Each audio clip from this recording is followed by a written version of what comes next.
Wait a minute.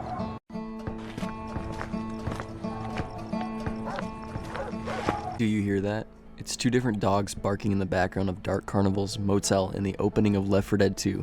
But hear me out. No live animals are seen throughout the game, except for the crows.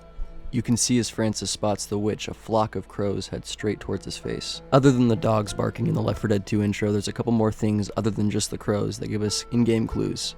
The first and most obvious is that we can straight up see crows flying around in the sacrifice. A group of them literally flies away from the gravel hill as the survivors approach.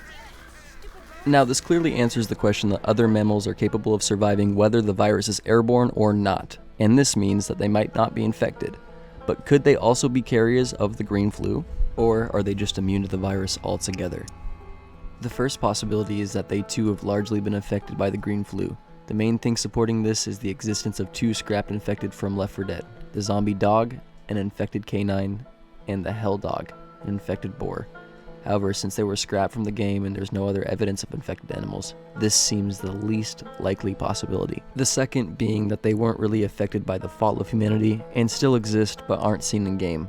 I see this as unlikely though. Third possibility, and one that seems plausible, is that the infected humans had a huge impact on ecosystems and wildlife. Due to their aggression, the prospect of special infected, making them impactful hunters being able to brutally tear apart their victims. But there are things to contradict this claim. Cows and animals appear dead in-game, which have clearly not been contaminated or killed by zombies, or again, the barking of the dogs inside of the intro. So while cold-blooded animals appear to be immune to the green flu for some unspecified reason, warm-blooded animals could potentially still be subject to it. Given the fact that we very clearly hear warm-blooded animals in overrun locations, it's most likely that the virus either just doesn't affect animals or simply kills them upon infection.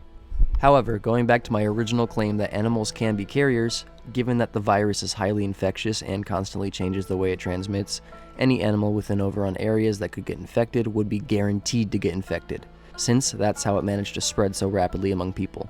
Just being in the vicinity of an infected is enough to catch the virus. We also know that immunity to the virus is likely passed down as a recessive allele on the X chromosome, with women needing 2 immune X chromosomes and men only needing 1. I'm not a biologist or animal expert, but the NHS tells me that in mammals, primary sex determination is strictly chromosomal and is not usually influenced by the environment. In most cases, the female is XX and the male is XY.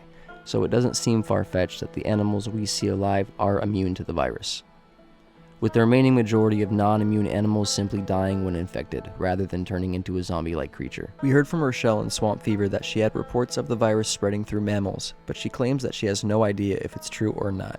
We heard reports that the virus spread through mammals, but I have no idea if that was true.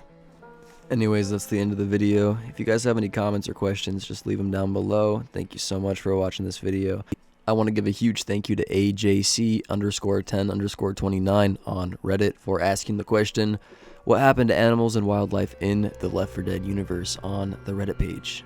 And Jays412 for leaving a comment explaining a few things that I used in this video. Have a nice day.